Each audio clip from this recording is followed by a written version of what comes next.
सभी परिजनों को मेरा प्रणाम। आशा करती हूँ मेरे सभी परिजन स्वस्थ व प्रसन्न होंगे। तो आज हम बात करने जा रहे हैं अनुष्ठान की। गायत्री महाविज्ञान में लिखा हुआ है कि अनुष्ठान एक ऐसी प्रक्रिया है, वह हारे हुए का चित्कार है जिससे देवताओं का सिंहासन हिलता है। अनुष्ठान का विस्फोट हृदयाकाश में एक ऐसे प्रकाश के रूप में होता है जिसके द्वारा विपत्तिग्रस्त को पार होने का रास्ता दिखाई दे जाता है। सांसारिक कठिनाइयों में, मानसिक उलझनों में, आंतरिक उद्वेगों में गायत्री अनुष्ठान से साधारण सहायता मिलती है। यह ठीक है कि किसी को सोने का घड़ा भरकर अशर्फियाँ गायत्री नहीं दी जाती, पर यह भी ठीक है कि उसके प्रभाव से मनोभूमि में ऐसे मौलिक परिवर्तन होते हैं जिनके कारण कठिनाइयों का उचित हल निकल आता है। उपासक में ऐसी बुद्धि, ऐसी प्रतिभा, ऐसी सूझ और ऐसी दूरदर्शिता पैदा हो जाती है जिसके कारण वह ऐसा रास्ता प्राप्त कर लेता है जो कठिनाई के निवारण में रामबाण की तरह फलप्रद सिद्ध होता है। मस्तिष्क का ऐसा परिमार्जन हो जाता है जिसमें कुछ समय पहले जो बातें अत्यंत आवश्यक और महत्वपूर्ण लगती थीं, वे ही पीछे अनावश्यक और अनुपयुक्त लगने लगती हैं। वह इधर से मुंह मोड़ लेता है। इस प्रकार यह मानसिक परिवर्तन इतना आनंदमय सिद्ध होता है जितना कि पूर्व कल्पित कामनाओं से पूर्ण होने पर भी सुख न मिलता। अनुष्ठान द्वारा ऐसे ही ज्ञात और अज्ञात परिवर्तन होते हैं जिनके कारण दुखों और चिंताओं से ग्रस्त मनुष्य थोड़े ही समय में सुख शांति का स्वर्गीय जीवन बिताने की स्थिति में पहुंच जाता है। तो चलिए अब हम जानते हैं कि कितनी तरह के अनुष्ठान होते हैं। तो साधारणतः जो अनुष्ठान होते हैं वो 3 प्रकार के होते हैं। पहला वाला जो है वो 24,000 जप इसमें करने होते हैं और ऐसा माना जाता है कि जितनी भी आप मंत्र जप कर रहे हो उसका 100वां हिस्सा अंत में आपको गायत्री मंत्र से आहुति देनी पड़ती है, या जो भी आप मंत्र कर रहे हो उस मंत्र से आपको आहुति देनी पड़ती है अनुष्ठान के लास्ट में, या प्रतिदिन भी दे सकते हो आप कुछ कुछ हिस्सा करके। तो इसमें ये है कि 24,000 आपको जप करना होगा और उसी के अनुपात में 240 आहुतियों का हवन भी आपको करना होगा। तो ये आपका हो जाएगा लघु अनुष्ठान। दूसरा जो है मध्यम श्रेणी का जो अनुष्ठान है उसमें 1.25 लाख का तो जप आपको करना होगा और 1250 जो मंत्रों से आहुति आपको देनी होगी यज्ञ में। और जो तीसरा है वो है 24 लाख का जप, और इसमें जो आहुति दी जाएंगी वो 24,000 मंत्रों से इसमें आहुति दी जाएंगी, और ये सबसे बड़ा हमारा महापुरुष चरण हो जाता है। तो जो लघु अनुष्ठान है वो 9 दिन में पूरा किया जाता है और इसमें 27 माला प्रतिदिन के हिसाब से की जाती हैं। और जो मध्यम श्रेणी का जो है अनुष्ठान उसमें 40 दिन में ये होता है और 33 माला रोज की जाती हैं इसमें। और जो 24 लाख का जो अनुष्ठान होता है इसको 1 साल में पूरा करते हैं और रोज की आपको 66 जो माला है वो आपको डेली करनी होती हैं। और दूसरा तरीका ये भी है इसका 24 लाख मंत्र वाला कि इसमें 24,000 के 100 अनुष्ठानों में या 1.25 लाख के 20 अनुष्ठान करके इसको उसमें डिवाइड कर सकते हैं हम। तो इस तरह से ये वाला अनुष्ठान भी 24 लाख का पूरा हो जाता है। अब शुरुआत कैसे करनी चाहिए अनुष्ठान की? तो अनुष्ठान जब भी आप करें तो कोई भी शुभ दिन देखकर आप अनुष्ठान शुरुआत कर सकते हैं। इसके लिए आप रविवार, गुरुवार एवं प्रतिपदा, पंचमी, एकादशी, पूर्णिमा की जो तिथियां जो होती हैं वो इसके लिए उत्तम बताई गई हैं अनुष्ठान करने के लिए। तिथि या वार कोई एक उत्तम हो तो करने के लिए पर्याप्त है, या तो तिथि अच्छी हो या फिर कोई वार अच्छा हो। चैत्र और अश्विनी की नवरात्रियां 24,000 के लघु अनुष्ठान के लिए अधिक उपयोगी हैं। वैसे उसे कभी भी सुविधा अनुसार किया जा सकता है।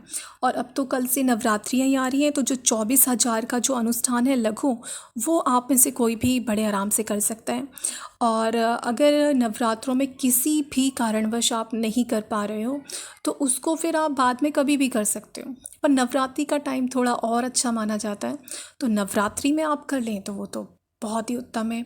वैसे शांति कुंज में तो महीने में 3 बार तो कराया ही जाता है, तो वो तो पूरे साल चलता है। आप चाहें तो कभी भी कर सकते हैं, नहीं तो अब नवरात्रों में तो कर ही लें।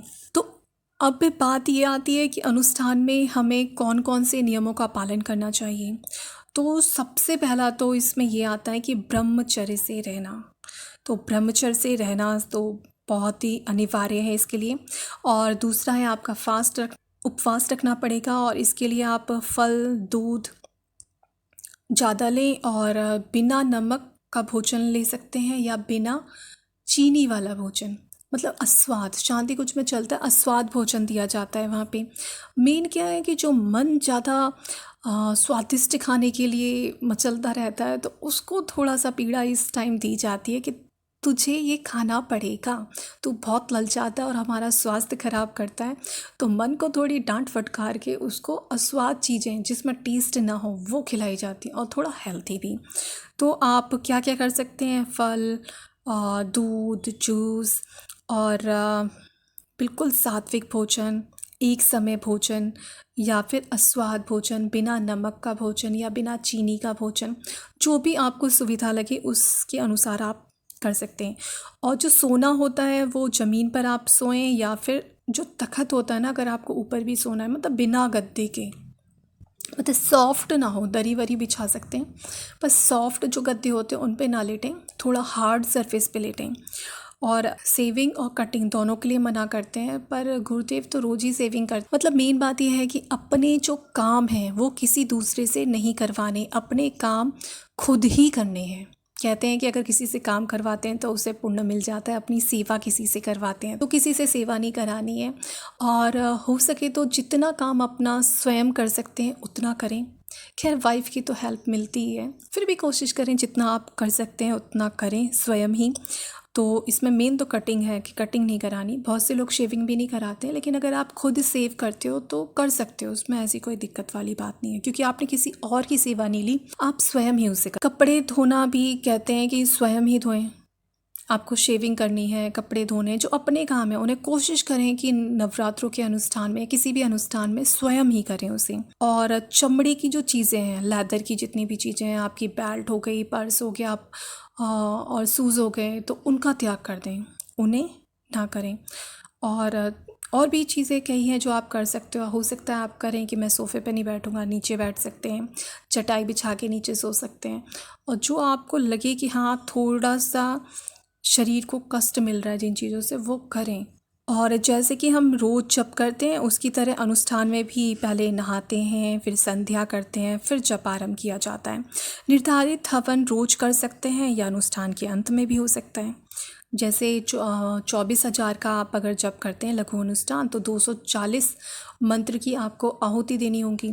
तो 240 मंत्र की आहुति को या तो आप रोज़ 9 दिन के लिए डिवाइड कर लें, जितनी जितनी हो रही हैं उसके अनुसार रोज़ आप आहुति डाल दें, या फिर आपको लगता है नहीं मैं एक साथ ही डालूँगा तो या डालूँगी, तो आप जब अनुष्ठान पूर्ण हो जाए तो उसके अंतिम दिन जो है वो आप कर सकते हैं। तो जब इसकी समाप्ति होगी उसके अनुसार आप जितनी भी आपकी सामर्थ्य हो उसके अनुसार आप कन्या भोजन करा सकते हैं। और प्रसाद रूप में आप कन्याओं को हो सके तो गायत्री चालीसा दे दें, या गुरुदेव का गायत्री माता का जो चित्र आता है वो भी दे सकते हैं, या कोई भी साहित्य गुरुदेव का जो कि थोड़ा ज्ञानवर्धक हो वो आप जो भी कन्याएं आएंगी उनको बांट सकते हैं। चलिए अब बात करते हैं कि नवरात्रि में गायत्री की साधना कैसे करें। तो इसके लिए गायत्री साधना के लिए सबसे उपयुक्त जो समय होता है वो नवरात्रि का ही रहता है। इन दिनों में आपको उपवास रखकर 24,000 मंत्रों के जप का छोटा सा अनुष्ठान कर लेना चाहिए। ये छोटी साधना भी बड़ी साधना के समान उपयोगी होती है नवरात्रि काल में। तो इसमें आप क्या क्या कर सकते हैं, आप एक समय या तो आप एक टाइम में पूरा अपना जो खाना खाते हैं वैसे ही खाएं, या फिर एक समय आप खाली फ्रूट्स और दूध वगैरह ले सकते हैं, या 2 समय दूध और फल का आहार ले सकते हैं, या फिर केवल दूध का आहार ले सकते हैं। इसमें से जो भी उपवास आपको अपनी सामर्थ्य अनुसार ठीक लगे वो कर सकते हैं। बहुत से लोग इस समय खाली फीका खाना भी खाते हैं, बिना नमक और चीनी का, जिसमें कुछ भी नहीं डाला जाता, सिर्फ उबला खाना जो होता है। वैसे शांति कुंज में ज़्यादा अस्वाद खाना ही मिलता है इसी तरह का अनुष्ठान काल में, तो वो भी आप कर सकते हैं। जैसा भी आपको ठीक लगे अपनी सामर्थ्य अनुसार वैसा आप कर सकते हैं। और इसमें आपकी तो दिनचर्या अभी कई मैंने नियम बताए थे अनुष्ठान काल में, जैसे ब्रह्मचर्य का पालन, हार्ड सरफेस पर ही सोना और दिनचर्या को नियमित करना, स्वाध्याय करना, जप करना, ध्यान करना, तो ये सब चीज़ें आप इसके साथ इंक्लूड कर सकते हैं। और साथ में प्रातःकाल ब्रह्म मुहूर्त में उठ जाना है और शौच स्नान वगैरह से निवृत्त होकर आपको जितने भी नियम बताए उन सबको फॉलो करते हुए उपासना के लिए बैठना है। 9 दिन में 24,000 जप आपको पूरे करने हैं। तो एक माला में 108 दाने होते हैं, पर गिने उनको वैसे 100 ही जाता है और जो 8 हैं वो भूल चूक के लिए छोड़ देते हैं। तो प्रतिदिन जो है आपको डेली की 27 मालाएं करनी है अगर आप पूरे 9 दिन में इस अनुष्ठान को पूर्ण करना चाहते हैं। और आपको अगर ये लग रहा है कि 9वीं वाले दिन तो खाना वाना बनता है, कन्याएं वो करी जाती हैं, तो आप फिर इसको 8 दिन में पूरा करें और 30 माला रोज के हिसाब से करें और 9वें दिन अपनी यज्ञ की आहुतियाँ चढ़ा के 240 और फिर आप कन्याओं को भोजन करा सकते हैं। और ज़्यादातर क्या होता है, ये 27 माला जो है इसमें 3 से 4 घंटे का टाइम आपको लग जाता है अगर आप एक साथ कर रहे हैं। तो अगर आप बैठ सकते हैं एक साथ इतनी माला करने के लिए तो बहुत अच्छी बात है, और नहीं बैठ सकते हैं तो आप दिन में 2 या 3 बार में करके इसको कर सकते हैं। पर कोशिश करें जो आप पहली बार बैठे हुए हैं उसमें आप ज़्यादा से ज़्यादा अपना हिस्सा पूरा कर लें, पर रोज़ की नियमित ही बनेगी। जितनी आपको माला करनी है, अगर आप 27 करके कर रहे हैं तो 27, अगर आपको 9 दिन में पूरा करना है और 8 दिन में पूरा करना है तो आपको 30 माला रोज़ के हिसाब से करनी है, उसमें गड़बड़ नहीं होनी चाहिए। हाँ, सुबह दोपहर शाम का आप नियम कर सकते हैं कि कितनी कितनी आप करनी है, या 2 टाइम में पूरी कर लें या 3 टाइम में, जैसे आपको सुविधा हो। और अंतिम दिन जो इसमें है 9वां दिन वो हवन के लिए है, तो उस दिन पूर्ण वर्णित हवन विधि, जो भी आपकी गायत्री हवन की विधि है उसके अनुसार हवन करें। उसमें 240 मंत्रों से आहुति दे दें, नहीं तो फिर 108 आहुतियों का हवन तो कर ही लेना चाहिए। ब्राह्मण भोजन और यज्ञ पूर्ति की दान दक्षिणा की भी यथाविधि व्यवस्था करनी चाहिए। या तो ब्राह्मणों को करा दें, पर नवरात्रि में तो हम कन्याओं को भोजन करा देते हैं, तो अगर आप ब्राह्मण को नहीं भी करवा रहे हो तो आप कन्याओं को भोजन करवा सकते हैं। और एक छोटा 9 दिन का अनुष्ठान नवरात्रियों के समय में यदि प्रतिवर्ष होता रहे तो सबसे अच्छा रहता है। और आप खुद नहीं कर सकते तो किसी अधिकारी ब्राह्मण से भी करा सकते हैं। ये 9 दिन साधना के लिए बहुत ही उपयुक्त होते हैं। कष्ट निवारण करवाना हो, कामना पूर्ति हो, आत्मबल बढ़ाना हो, विल पावर अपनी स्ट्रॉन्ग करनी हो, इन दिनों की गई जो उपासना होती है बहुत ही लाभदायक सिद्ध होती है। तो जो नवरात्रि के अलावा भी आप छोटा सा अनुष्ठान इसी प्रकार कभी भी कर सकते हैं। और ये जो अनुष्ठान के टाइम जो जप किया जाता है ये हमारा तपोधन होता है, मतलब हमारी तपस्या का, तप का, साधना का एक ये धन है हमारे पास। और इसको जितनी अधिक मात्रा में हम एकत्रित कर सकते हैं, इकट्ठा कर सकते हैं, उतना हमें कर लेना चाहिए, उतना ही अच्छा रहता है।